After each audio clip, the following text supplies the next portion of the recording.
Peut-être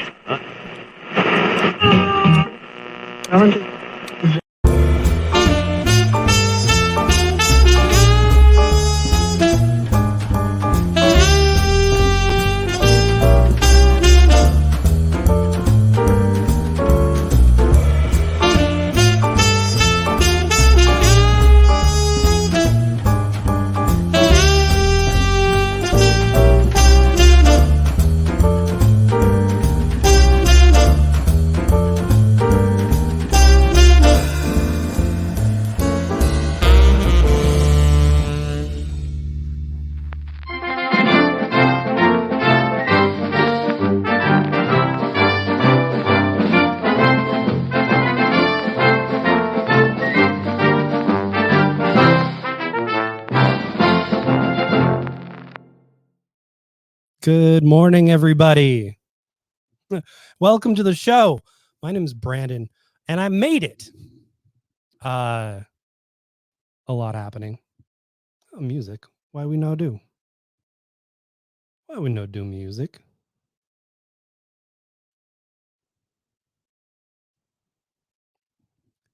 We're doing it live, kids.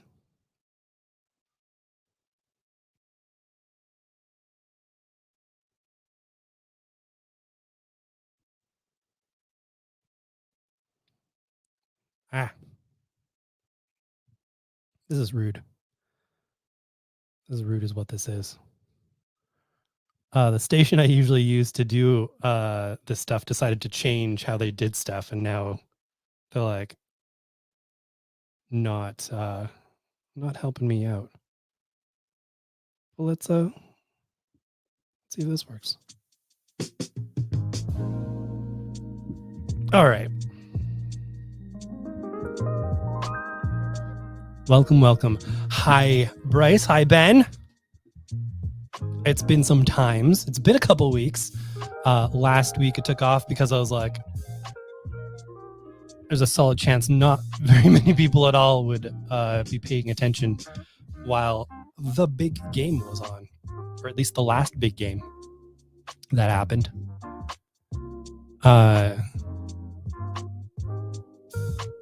And then, there was the big game yesterday, but that was yesterday. Oilers didn't win, which, was a very historical possibility because there's only been one other team in the history of the NHL to come back from like a 3-0 deficit in the finals. Things I learned over the course of the week. A lot's been happening at the store. We've been moving everything around. As of this weekend, we're going to be halting the Dungeon of Deals. So your last day to dig through our front room that's filled with all kinds of amazing stuff for 50% off. That's going to run through to the end of June. And then we're going to start rearranging some things in the store, getting our genres landed, and generally trying to explore the different spaces and what they can do. Our upstairs is looking pretty good, our all ages section. I'm really enjoying that, seeing that develop. We're going to have to add a lot of shelving for all these places, which will be coming in this week.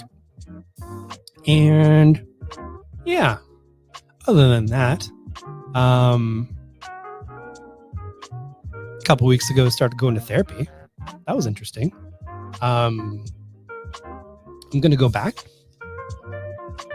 because it seemed to work out well. Had a good rapport with the therapist. That's been a long time coming. And got a little bit of a haircut and a beard trim. So I'm looking snazzy AF. And otherwise, just been building some things in the background. In mid-July, I'm going to change a little bit of what the new releases show is going to be. It'll still be streaming on Tuesdays. I'm not sure if I will do it live from the store, probably at 7, if that's the case. And then go home afterwards. Or if I'm going to keep it at this time and do things somewhat similar to here, but I'm going to be exploring. We have a room at the store that I want to use as sort of our content room, where pictures of products can be taken, where the streams can happen, and eventually where podcasts and streams can be recorded. So that's something I'm looking into. And I've been approaching a few comics creators who seem to be very receptive to a new idea that I have coming up. So there'll be some reveals of that later. And some exclusive book plates with a newer creator, a Canadian creator.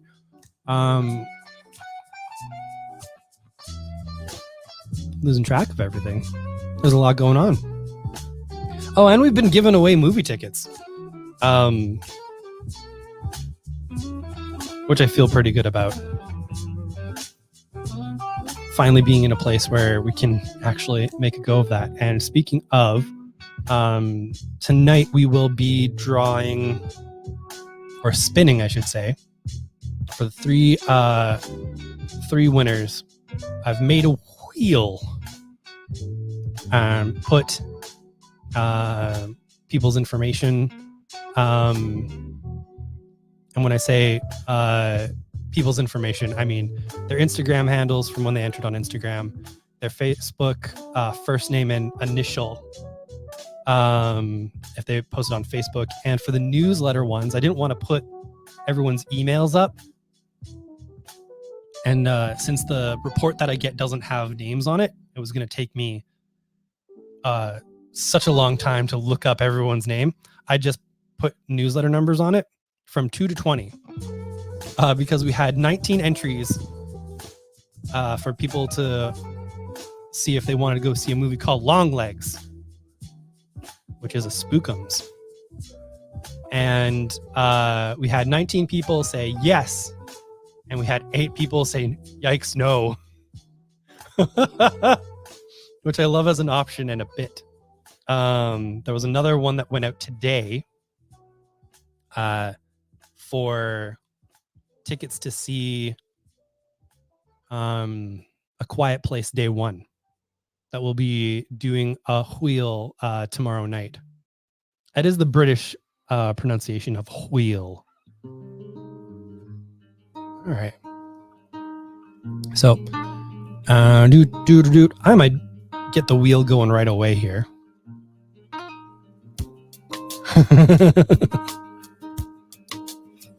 Yeah, I clocked that. I was like, thank you.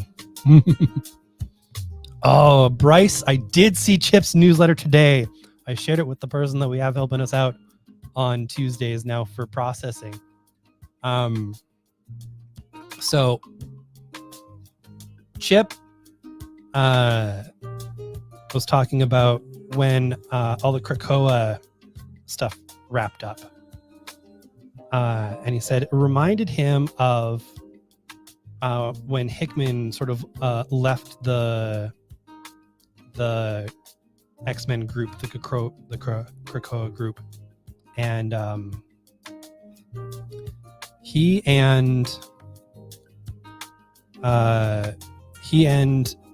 incoming X-Men writer Jerry Duggan got Hickman a cameo. They bought him a cameo from Rob Liefeld. The request details were video for John, booked by your work pals. Instructions.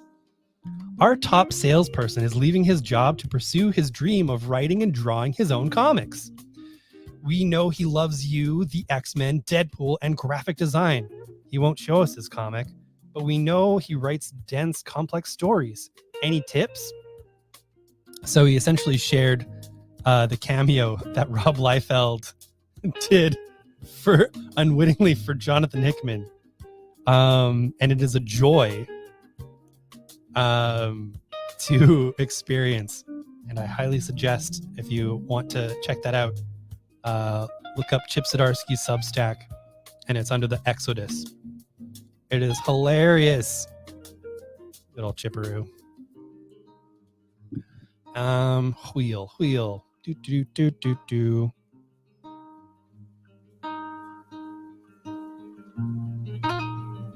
Let me know if any of this breaks the stream.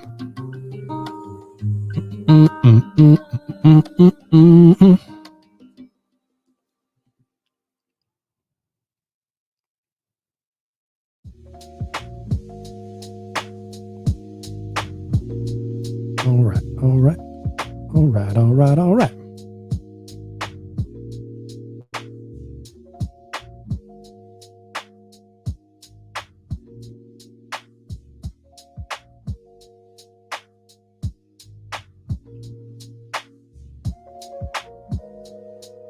Pizzow.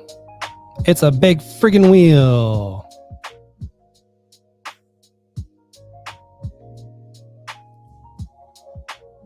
Hey, I can do it that way. Ah, that works. So it has everyone's entries. I will be, if it's a newsletter one, I'll be looking up them later. But I'm realizing I should probably have something to write these down instead of just being like, yeah, it was them. It's great. Doing this solo is so much fun.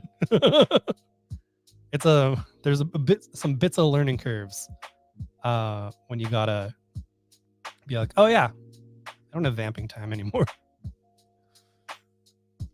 All right.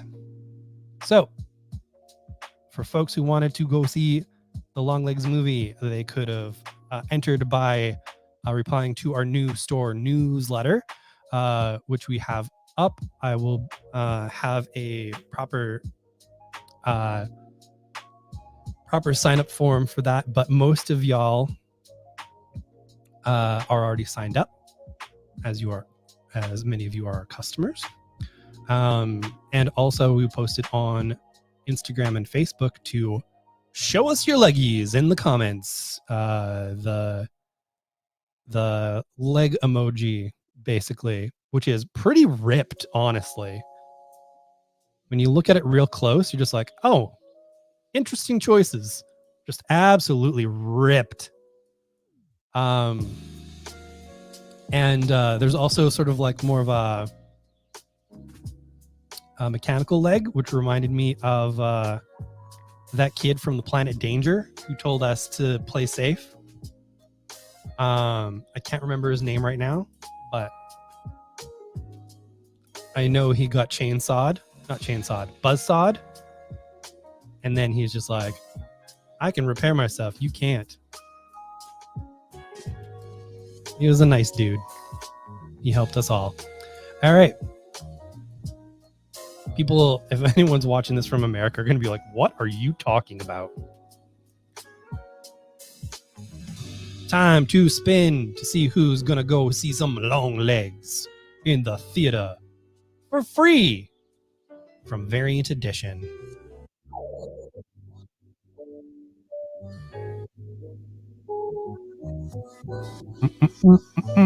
Boop. That's what I'm going to do. Actually, it's easier than me do this. Click. And then hide that choice so he doesn't get that again. Ooh.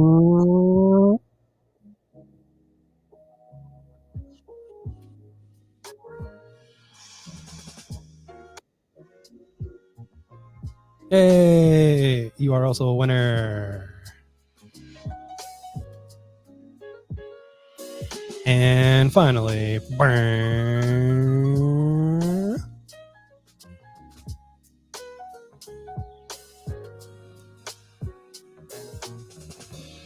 whoever I have under the 16th slot on the newsletter Excel spreadsheet. Let's see if I can actually look that up.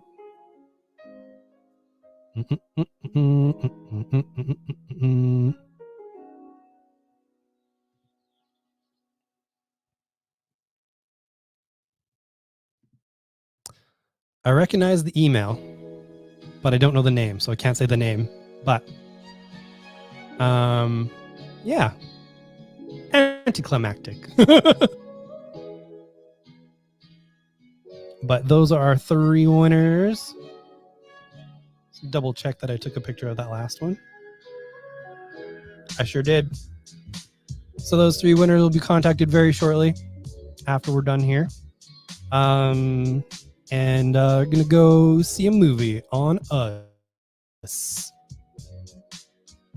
Sounds like we're going to be working with more and more folks like this to help promote some movies, so that's real cool.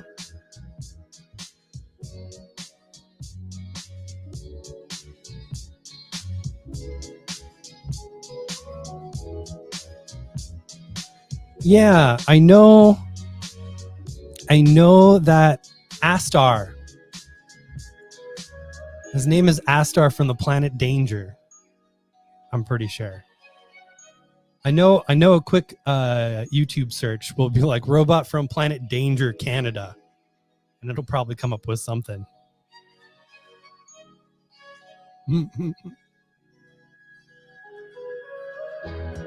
They Canadian 90s Canadians kids have lots of nightmares from some of those commercials.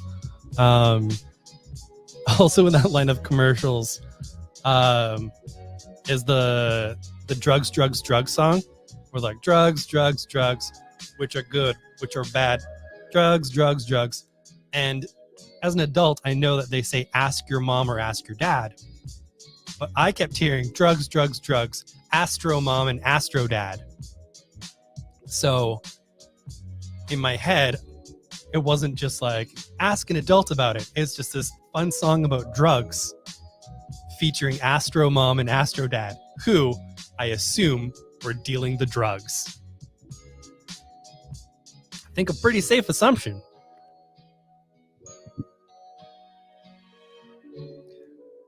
We did indeed started off at the top, and I got 3 winners that I'll be contacting on the socials,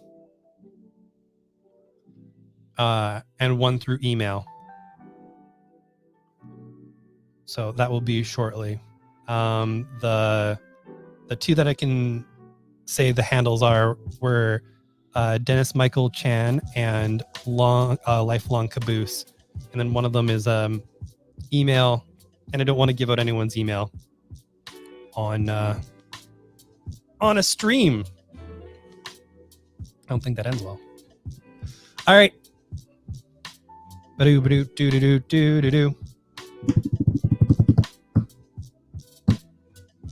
We've got a small stack here for you today. I think it's actually going to be a feature going forward, just a little bit of a smaller stack. There'll be some weeks where we're talking about recommendations.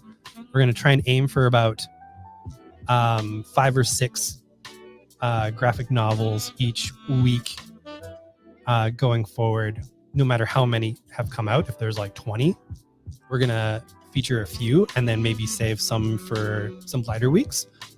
In part because we've discovered that prose book publishers tend to put out their graphics in waves, usually at the beginning of the month. So it'll be like da da da da da da da da.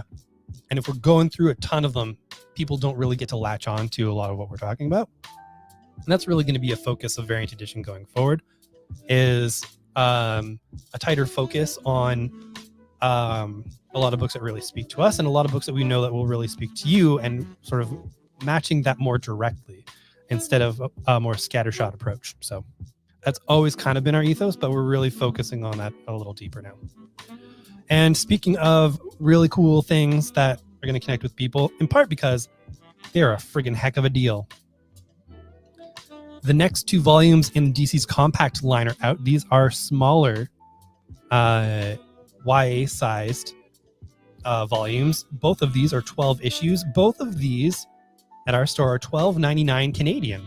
That's pretty good. That's a little over $1 Canadian a book, or $10 American, basically. We have the classic All-Star Superman from Grant Morrison and Frank Whiteley. This is widely considered one of the best Superman stories that you will ever read. It has a great kind of modern Silver Age feel, and is a great way to introduce people to comics in sort of like a somewhat lighter way, but a really smart way. There's a lot of economical storytelling here that really finds the heart of Superman and his cast of characters in a very succinct way that never gets too wild or confusing. It really focuses in and builds something absolutely amazing. I highly recommend folks check that out. Or if you do love that book and you want to get a friend into comics, $12.99 is not a bad way to kind of pay it forward, basically, and get some folks into some stuff. And speaking of getting some folks into stuff, we have this collection of Far Sector, which is by acclaimed sci-fi fantasy novelist N.K. Jemisin and Jamal Campbell. This is an outstanding book. A lot of times when prose writers come into the comic book medium, they can be overly wordy, and their pacing can be really off because they're used to telling a novel. Well, N.K. Jemisin walked in, and in the first issue of Far Sector, set up a completely new corner of the DC universe. All of the races that were a part of it, and introduced a new Green Lantern who was patrolling that sector, and set up a murder mystery basically for the whole arc. It was also very well done, succinct, not overwhelming, and you already got a great sense for the characters. This collects the whole 12-issue run, and is a great way to get this right into your veins, because it is absolutely wonderful, and you have to know nothing about the DC universe before dropping into here. But since a lot of folks don't really know of Far Sector, I'm going to read a little bit of the back here. The city enduring, a booming metropolis at the edge of the universe, hasn't experienced a violent crime in generations. The Emation exploit has erased its citizens' full range of feelings, allowing 3 resident races to overlook their turbulent history and coexist peacefully. Until now. Rookie Green Lantern Sojourner Joe Mullion, is still adjusting to her assignment to protect this strange world when a brutal murder rattles its social order, threatening to undo centuries of controversial progress.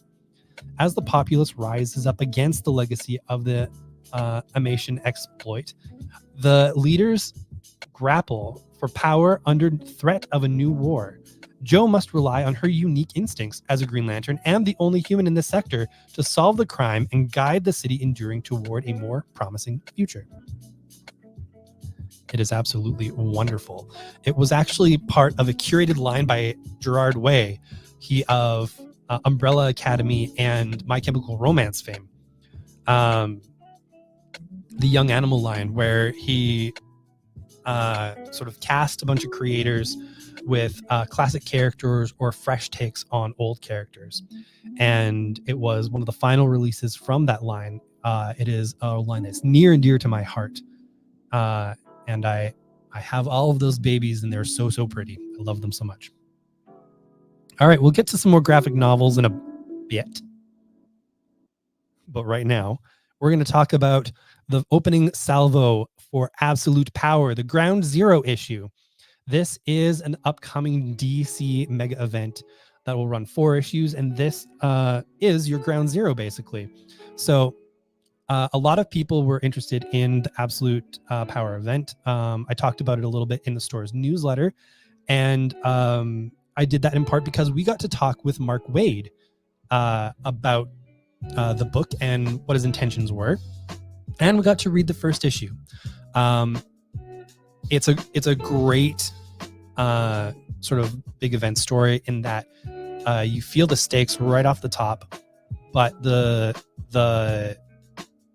you're not at a disadvantage experiencing the story if you don't know every little piece that's led up to here.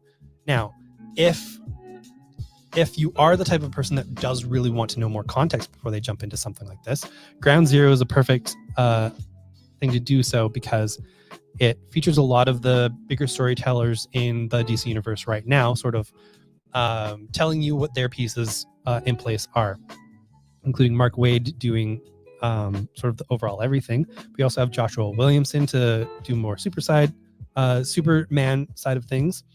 Nicole Maines, the actress who plays Dreamer on Supergirl and has been writing that character in the DC universe. That character comes into play here. Chip Zdarsky, obviously, doing some more of the Batman stuffs. And this kind of gives you the basis of what Amanda Waller has put into place to really upend the DC universe in a very interesting way.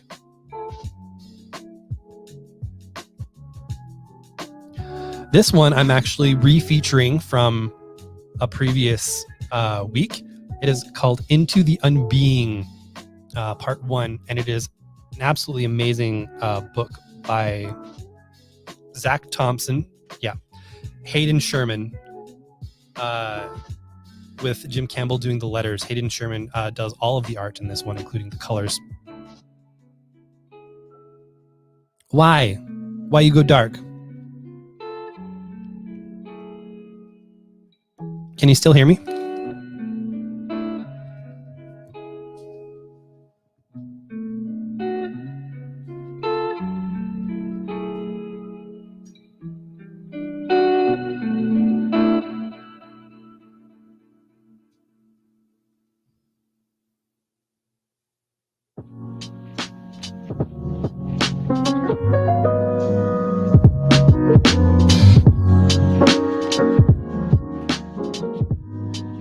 Rude.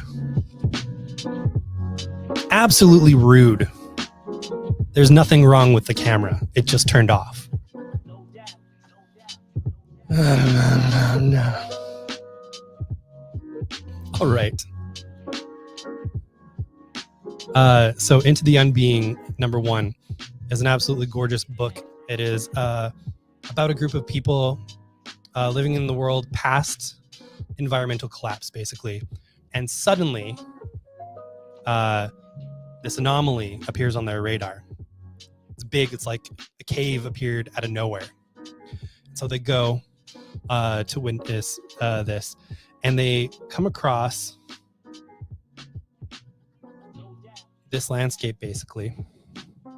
And I can't really do it justice here, but as you kind of crawl through, you're looking and you're seeing, are those fingers? Is that a face? What has formed here? And the atmosphere is brilliant. The storytelling is great. And it really sets the stage for what's going to be a very atmospheric kind of psychological horror series. All right. You know what? Rude. Let's just do this then.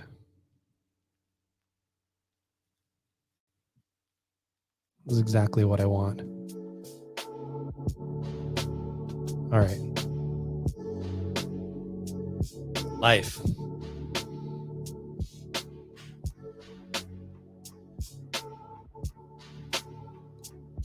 Freaking rude.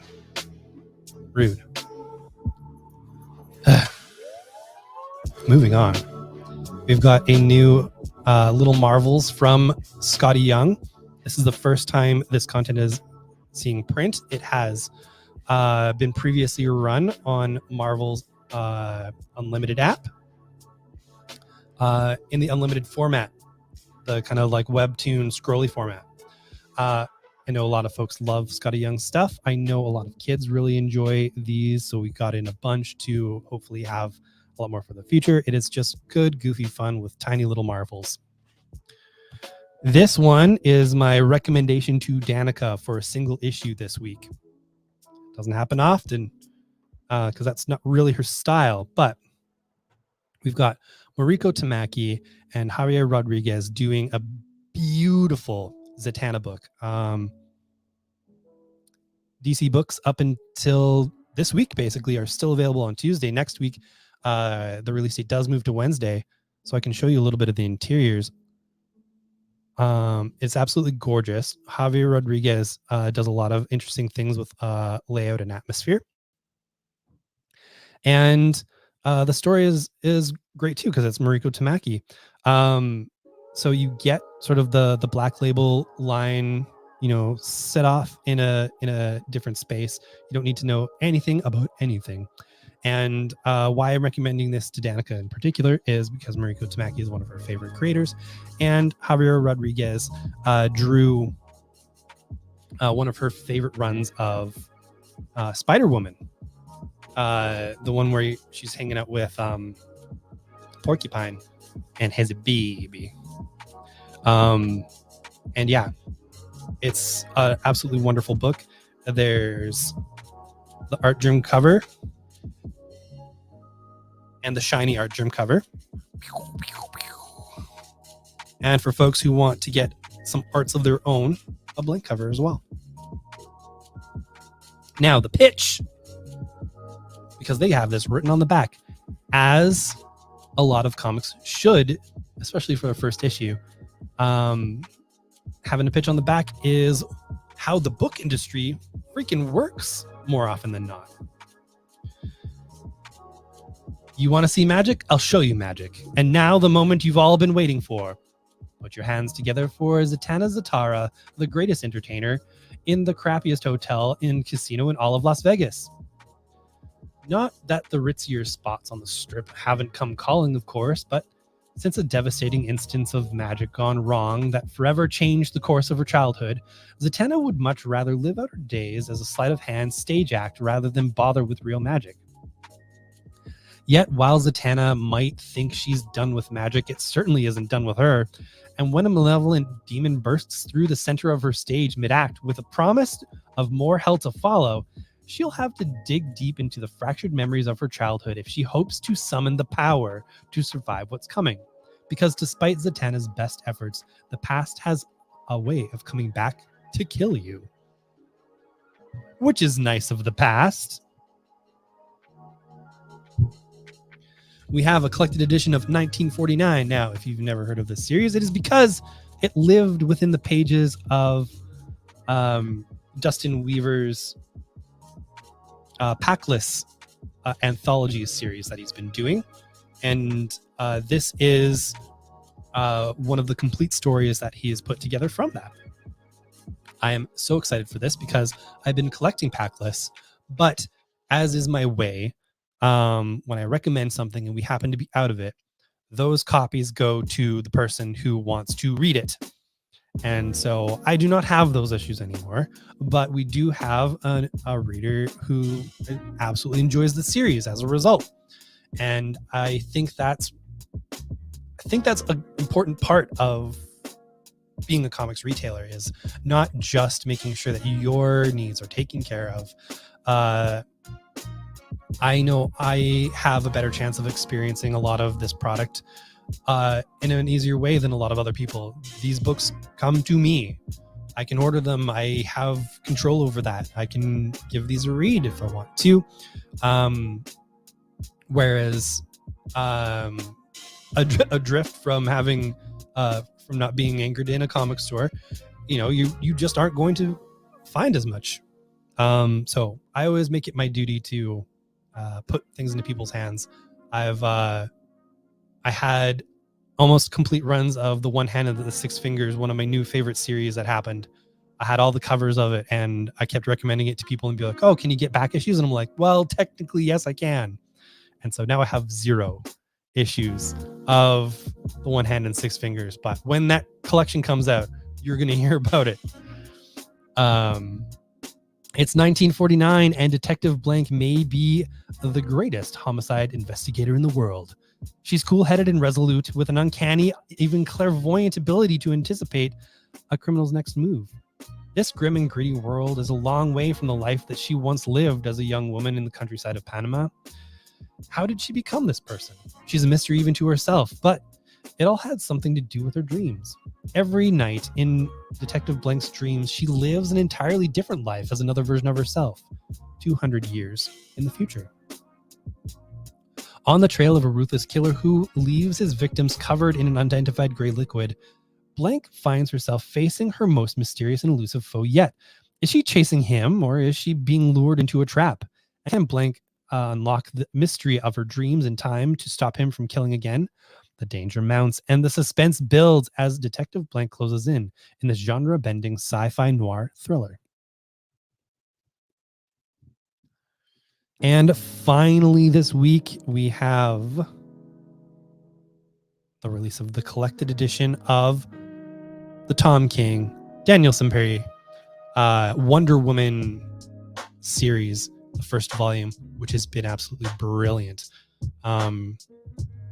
Andrew, I know that you'd come in on Sunday to prepay for a bunch of things, but I only looked at the manage pulls and I didn't look at these pulls from the website. So there's a copy at the store for you of this cover. DC is trying a few things with their upcoming releases, including direct market variants of their first volumes. This is the direct market variant. This is a variant you can only find in comic stores. You will not be able to get it from your Amazons or your Chapters. But both have the same story on the inside. What I also really like about it is this small detail where if I have a bunch of them in a row, they actually kind of alternate and it looks really cool and it stands out. I think this is an amazing thing that they've done. Design, my goodness, who would have thought?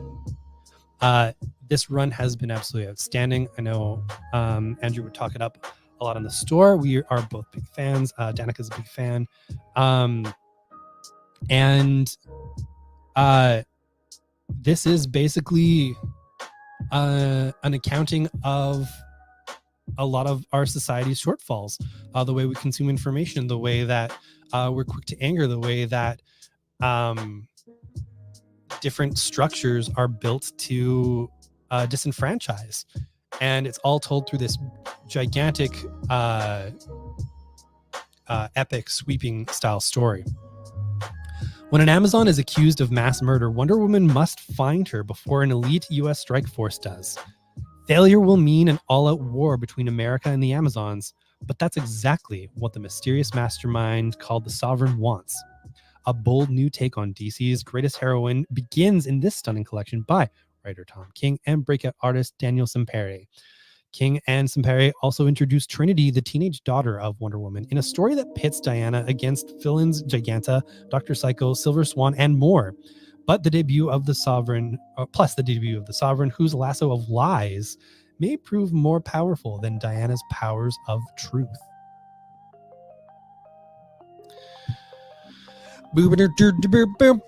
Well, that is all from this week's Stacky.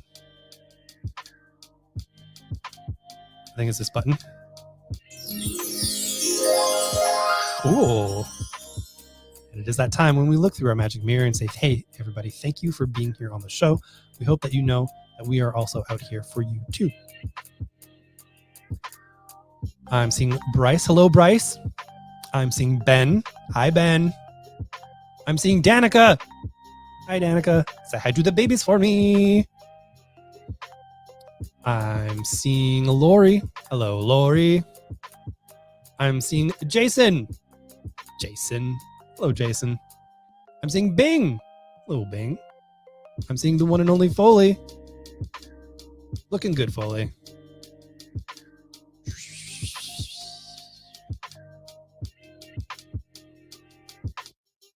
Alrighty. Well, thank you for joining me with the camera troubles and all. Very upset about that. A little bit of it is my fault because I did not plug it in this morning. And so I have it plugged in now. And I was thinking, well, since it's plugged in, it is receiving power. But apparently there's just too much handsome destroying the charge. So kind of one of those reap what you sow things, right? got a haircut, got too handsome. What are you going to do? Well, I'll tell you what I'm going to do. I'm going to let out some cats. I'm going to make myself some food. I'm not as hungry as I usually am because I remembered to eat today. Getting better at lunch. Partly because I have it as a task in my book. So yeah, I'm going to sign off. Thank you all for being here. We will talk again soon. And until next time, keep fit and have fun.